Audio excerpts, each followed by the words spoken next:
My whole family is fighting over this. I'll try to make this as short as possible. My father passed away last month. He owned a classic car. I believe it's a 1950s Chevy Bel Air. My son, nearly adult, is the only grandson he had. I have one sister who has 2 daughters, and I have 2 daughters along with my son. So there are 5 grandkids in total. My dad was never much of a girls' guy. He always got along with the boys more than the girls. He and my son were very close. He's left the car to my son in his will. The rest of the grandkids got $4,000 each. The vehicle is valued at over $70,000. My sister is livid. I'm unhappy as well. It's just blatantly unfair to his 4 other grandkids. I don't understand the legality of the situation because it was left to him, but he's currently underage. The car is currently held at my mom's house. I don't know how to force him to sell it, but I think that should happen, and the money can be decided equally among the grandkids, the way it should be. My son is very upset about this. He says Grandpa left him the car, so it's his car. I have money saved for his college, and I'm almost considering telling him that his college money will be divided up among his sisters and cousins if he refuses to sell the car. Am I the idiot for forcing my son to sell the car he is inheriting? Edit, yes, my siblings and I got some money too, a little more than the girls got. Most of the assets went to my mom. There were only a few things he passed to us when he died because he knew the rest of it would be when my mom goes. My husband thinks we should leave everything as is, but maybe speak to my mother about leaving more to the girls than to my son when she passes. That is where most of the money is since she has my dad's estate.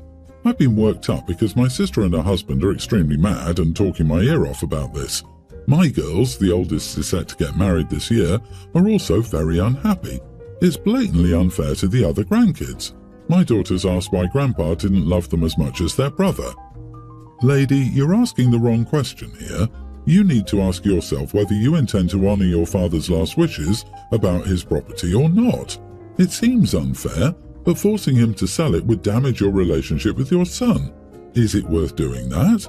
OP, you're so concerned with being fair to your daughters and nieces, but you don't seem at all concerned with being fair to your son. How is it fair to rob him of his rightful and legal inheritance? OP plans to loot the young man's college fund if she can't figure out how to force him to sell the car so she can steal the money. That's despicable. All because she never taught her daughters that money doesn't equal love and her sense of fairness doesn't trump a legal will. OP, you are the idiot. I hope you figure it out before you lose your son over this.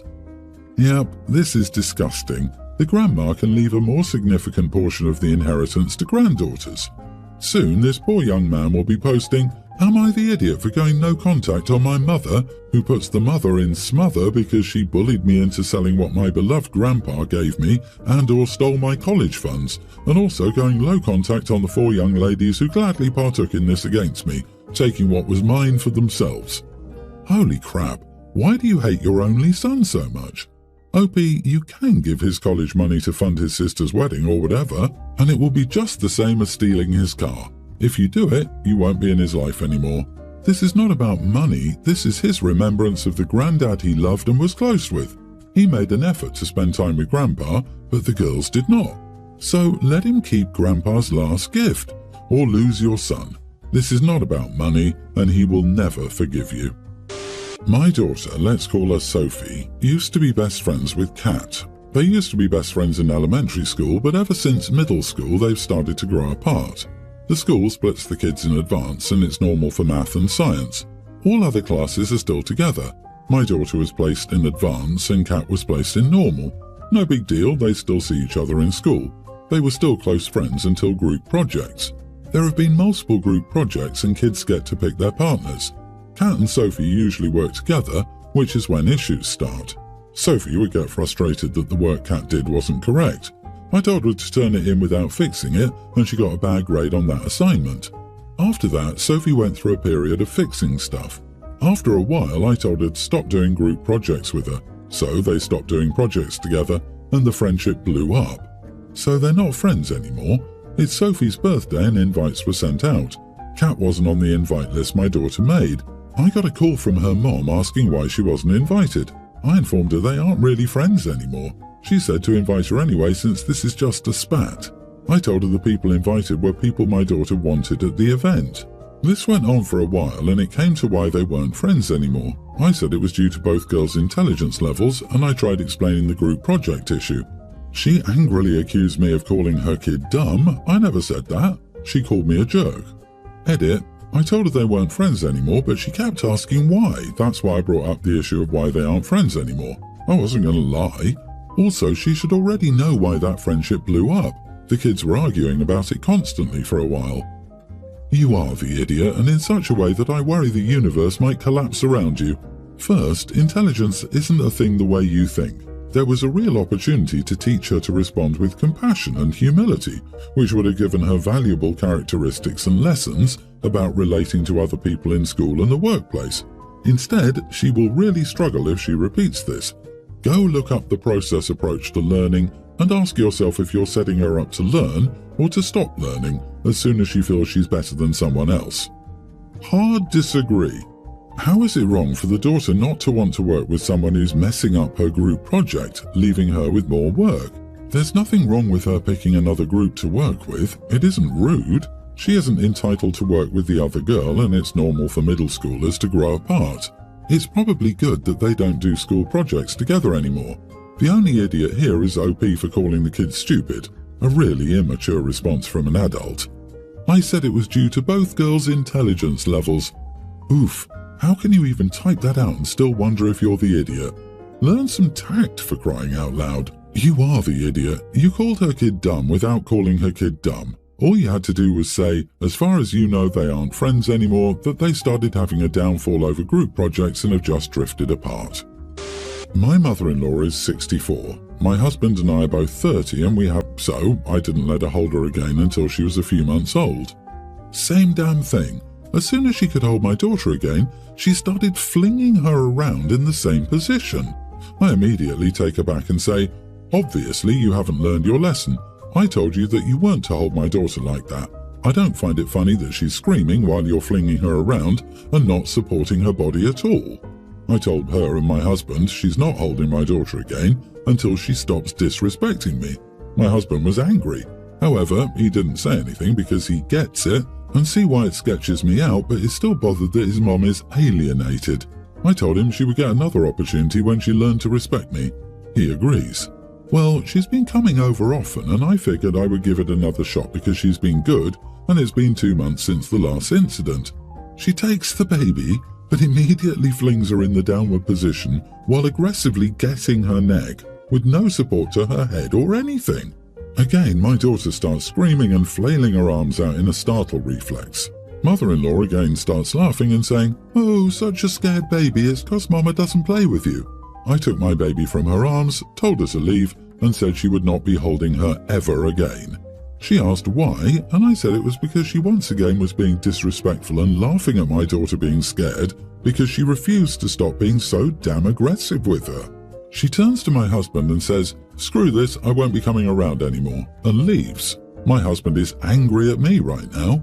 He says I'm cutting his mother out over my fear and that the baby was fine and she raised 4 kids and likely did the same crap to us and we turned out fine. I refuse to budge on this. I'm not okay with her flinging my baby around. I don't care how many babies she raised. Am I the idiot? Edit, just so we're clear, my baby is not colic and she hardly ever cries. If she does, it's because she's tired and I can calm her in seconds. When my mother-in-law holds her, however, she screams. Even if she wasn't doing anything wrong, as a mom with a baby who hardly cries, hearing my baby scream while this woman does this is not okay at all. Not the idiot, I wouldn't let her within a mile. As for your husband, look how he turned out. You have a husband problem. What kind of sociopath finds it funny to terrorize their grandchild? Exactly. Hope should schedule an appointment with the child's pediatrician and make the husband come. Take a doll and demonstrate to the doctor how your husband's mother has handled your child and your baby's reaction. Say, "Doctor, my husband thinks the way his mother terrorizes our child is okay. What do you think?" OP, you gave the old bag 3 chances to respect you and your decisions as a parent, and she blew it all 3 times. Your husband needs to grow a really shiny spine and tell his mom, this is not her kid. She does not get to say how the baby is held or fed or anything at all. I wouldn't allow her in your house again. By the way, if her child-rearing methods were so perfect, Why is your husband such an idiot? I'm so angry on your behalf. Your husband is not protecting your little family. I, male 28, live in an apartment that I got from my uncle. The apartment has 2 bedrooms, so I rented the room as I don't need the extra space. My roommate, male 24, has been living with me for a little over a year and a half. He's been dating his girlfriend, 24 I believe. For 5 or so years she's lived in another house and has 4 roommates. As her house was more crowded, my roommate asked me if it was okay if she stayed over sometimes. I agreed since I don't have a problem with it as long as they're respectful. We haven't had any major issues until now, but his girlfriend got pregnant, he told me, and I was like, oh great, congratulations. He did try to bring up a conversation to see if I allowed her to move in with him and us, but I said no. I work from home most of the time, and I don't want to deal with the third person or a newborn in the future. He asked me if she could still come and stay some nights as before, and I said that was fine. She's 4 or so months into her pregnancy. Well, these last 3 months she's become very annoying whenever she's staying over. What I mean is that I got woken up in the middle of the night or early morning too many times because she was running to the bathroom at the end of the hallway. I don't use that bathroom, I have my own connected to my room, but my guests sometimes use it and they've said that it's dirty and messy. She's staying over a lot more nights than she used to before. The biggest problem is that she's developed really bad nausea. Even now she's still having morning sickness, which I believe should have stopped already. We've had many issues regarding food because my roommate asked me to stop having some foods that get her sick. I told her that this was not her house and she had no right to come and expect me to change my diet because of her. They took that very badly. I continued my life as usual. She always complains and runs to the bathroom when I cook. There have been a couple of times when she's actually thrown up on the floor too, which is disgusting. I'm sick of it, to be honest. So I told my roommate that either she stops coming over, she stops complaining, or he moves out. I would give him a month or 2 if he needs it to find somewhere else to live, but I'm tired of having his girlfriend over. She's annoying me. He, of course, got very upset and said that she wouldn't annoy me so much if I were more understanding of her condition. He said that they're not in a comfortable position to move, that she's sick and needs his support and all of that. Some of my friends and co-workers and family are on my side, but some others said that I'm behaving like a total idiot and that I could easily change my diet for a couple of months. Am I the idiot?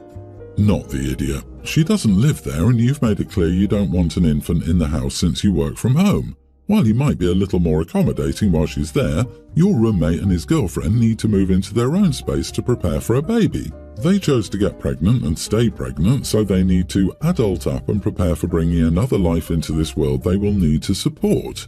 While I know you can't control morning sickness, she should be able to make it to a bathroom or sink or garbage can to throw up.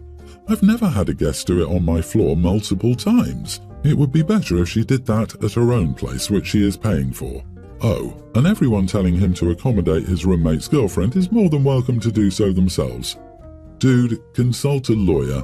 There are definitely protections in place regarding housing discrimination for having a child. It's his child. This can be the baby's primary residence. Even if she doesn't move in, find out your rights, sooner rather than later, regarding not re-signing his lease, and it would be easier before the baby.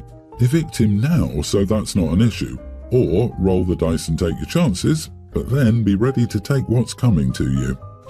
I have a son who graduated college last year. We're both car people, and as a graduating gift I paid 60% of the cost of a brand new car he wanted. It's quite a nice car. After it was bought, I told him he shouldn't let his girlfriend ever drive it. He seemed annoyed and started questioning why, but we agreed to disagree and just left it at that. He didn't listen to me and let her drive it. Well, she crashed it a few days ago, scraped a barrier and damaged the whole side of the car. She told him some story about how some semi tried to merge into her and then left the scene.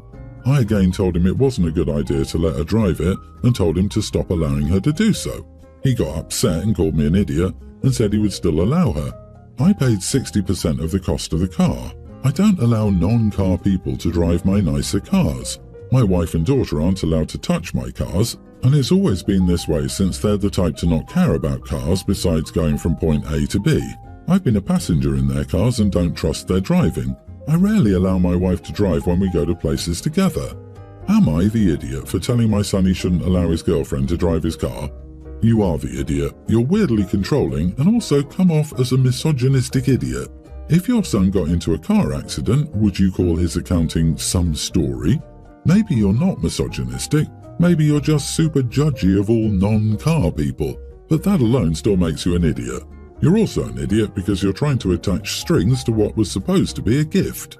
He's already told you he won't implement the restrictions you want, yet you keep pushing. Your wife is a non-car person. Your daughter is a non-car person. The girlfriend is a non-car person. Papa OP is a car person. Your son is a car person. So by non-car people, you mean people born female, right? You are the idiot, a misogynistic one at that. Fun fact, according to statistics, women drive more safely than men. I hope they have their own cars to drive away and leave you alone with your Hot Wheels. I don't know, my dad lets his sister-in-law drive and not my mom, and I wouldn't let my mom drive my bike. Granted, the girlfriend might be a bad driver, given how quickly the crash happened. I'm the only gal here who's going to say OP is not the idiot. It's just a good rule of thumb not to loan out expensive items to people when that expensive item could cost you more if anything should happen.